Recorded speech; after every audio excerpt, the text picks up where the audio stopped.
safe to say, the understatement, it's been a tough week for investors, for business owners, for global leaders. We've got a global market sell-off underway. We've got that because a global tariff war is certainly underway, or feels that way. We'll have to see how it plays out over the next week. For the United States, in terms of tariffs, it takes us back to rates of nearly 100 years ago. Talking with those from the C-suite is super, super crucial for us. And someone who has a front row seat to this week's tariff news is Rob Rich. He is CEO of the Optical Foundry. They're based in Minneapolis. They sell eyeglasses to opticians in the U.S., Canada, and elsewhere. He joins us from Minneapolis on this Friday. Also with us is our own Nina Trentman. She's senior editor at Bloomberg News, the author of the CFO Briefing newsletter, which you can sign up for at Bloomberg CFO Briefing, Bloomberg.com/CFO Briefing. And Rob, by the way, is in this week's Bloomberg CFO Briefing newsletter that comes out on Sunday. Nina's why we are talking to Rob. Rob, we're so glad to have you here with us.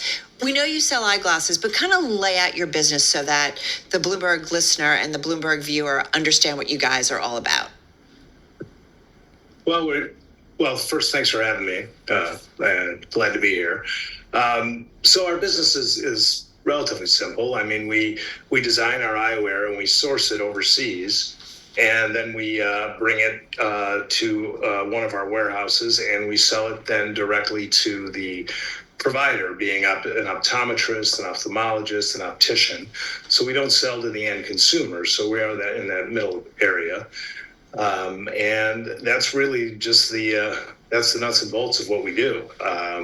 This tariff has been an issue. We previously we did a little bit of our business with China, and the 301 tariff we absorbed pretty much across the board. But with the new stuff, we don't have the ability to absorb it. So we're just formulating exactly how big the price increases that we're going to implement are and when we're going to do that.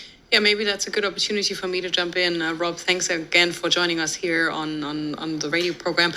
Talk to us a little bit. You said China is in your supply chain. I think Japan also is an important component. So how do you feel about those Japan tariffs that were implemented this week or announced when we were talking the other day or yesterday, I guess, was when those were literally in the middle of our conversation, when the Japan tariffs were announced. And I said to you, that's just a shot to my heart, because that's where almost all of our production comes from for our products. And, I was hoping that there might be some exemptions for medical devices, because that's one of the exemptions that has helped us in the past.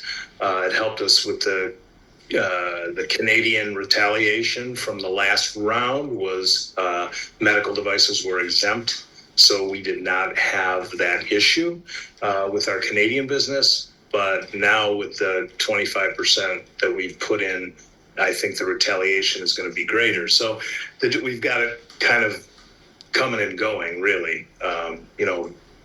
Bringing it in, our main source has been hit yesterday, which we have to figure out, again, what we're going to do. And then on the outbound, we're going to be hit because we do sell outside of the U.S. So, and when I say hit on that side, our buyers, meaning Canadian in this case, opticians, are going to be hit with a bill larger, and it's going to certainly slow down our demand. And the other thing regarding Canada, which is really, even though we weren't being hit at this point prior to yesterday, what it's done is it raised a significant amount of Canadian nationalism and anti-U.S. feelings when it comes to buying American products. And we were absolutely feeling that in the last month with our business in Canada dropping 30 to 40%. Wow. So kind of like a triple whammy to your business just in the last few weeks.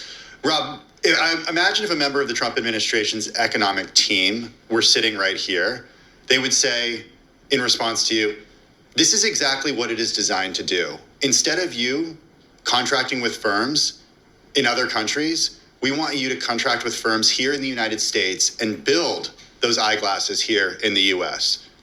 Are you going to do that? No.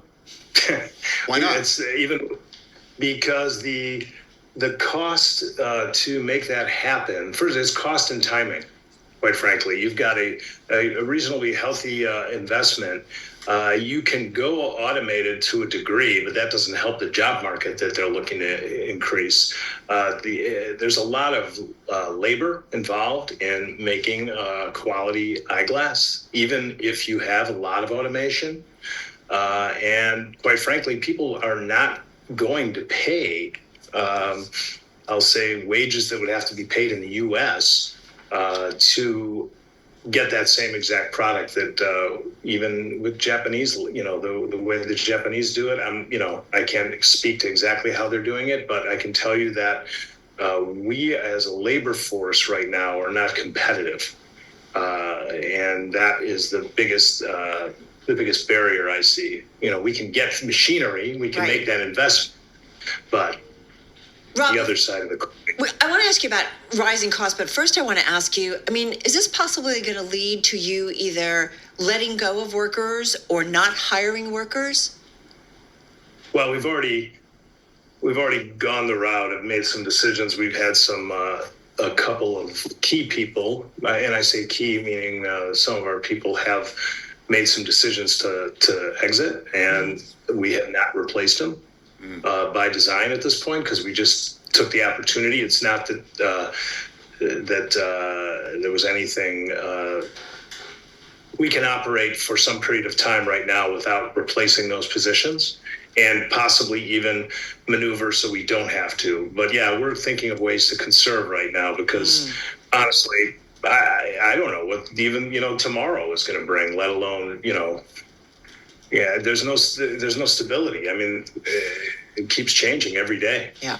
Rob, how about those price increases? You said that would be one of the tools you have to take because you can't really offset those tariffs that are being implemented. When do you think you'll start to raise prices, and by what degree do you think it's going to be per product, per country, or do you already know what that might look like? Well, I don't have an exact answer in terms of the magnitude. We're working on that right now. It's really the timing that I'm contemplating. Quite frankly, as I just said, everything changes on a daily basis with this administration. And, a lot of bluster and a lot of bullying, and who knows what the response is going to be and how quickly it'll be. I think maybe I don't necessarily implement the price increases next week. But if this does continue on, I would imagine by next month we'll fully reprice.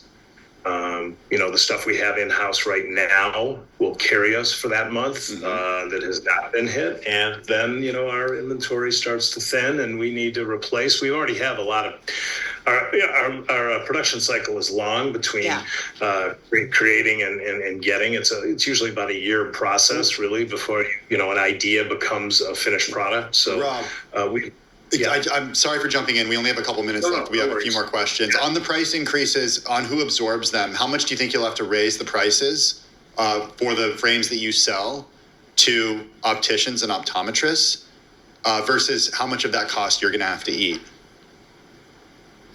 Well, as I said before, the Chinese stuff that was done with 301, we ate. We didn't pass that. We don't have the margin to eat it with our cost structure on this Japanese tariff. So literally, whatever it's going to cost us, we are going to pass that through 100%. Okay. So a pair of glasses that cost, I don't know, $200. Let's make it simple. How much more might they be then for a consumer? Obviously, it's going to go to the optician or ophthalmologist. So glasses that are $200, I guess, that you sell to them, I don't know, give me an idea of how much they would go up. My guess is that $200 pair of glasses will probably rise to at least $250. Wow. Yeah, that's significant. Yeah. Hey, one thing I want to ask you, and real quickly, if President Trump makes a 180 on the tariffs, I don't know, in a week, in a month, 2 months, I don't know what it might be. Will your longer term strategy, though, still change because of it? Because maybe you look at the U.S. and how it views its trading partners differently longer term? Well, I mean, listen, my hope is that what will happen will be similar to what happened when he was in the first time in 2016. I have a lot of relationships, in Europe and in Asia, and, they were looking at me with, very funny. And they said, look, just let's wait this out. And quite frankly, everything sort of calmed down after he left the first time. I'm hopeful that this is another, 4-year learning experience for us as a country, and then we get back to some level of, I'll say, normalcy. If this is the new normal, I don't know what those changes will be, but they probably will have to be some changes. And do you, just thinking about changes, you've mentioned pricing to us, do you also consider other changes to your business at this point? Like, I know one of your stores is called LAI stores, so could you consider rebranding? Okay. Could you do something else in order for people to not realize that you're a U.S. company? And Rob, just got about 50 seconds left.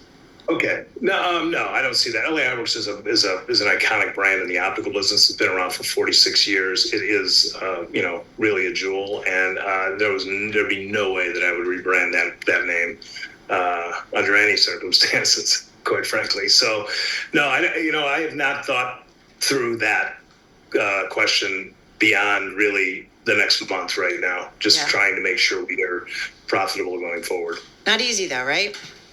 No, absolutely not. All right. Absolutely not. Rob, thank you so much. And hopefully we can reach out to you maybe in a different macro environment as well. Rob Rich, he's CEO of the Optical Foundry, joining us there. And our thanks to Nina Trentman, senior editor at Bloomberg News, the author of the CFO Briefing newsletter. You can find it at bloomberg.com/CFO Briefing. It comes out on Sunday, and Rob will be in it. Hey, I got my eye on the S&P 500 because we just bounced off the worst level of the day. We're close to our session lows, down 5.42% as we speak. All right, coming up, another view from the C-suite. The vice chairman of Korn Ferry hearing, or what he's hearing from other C-suites.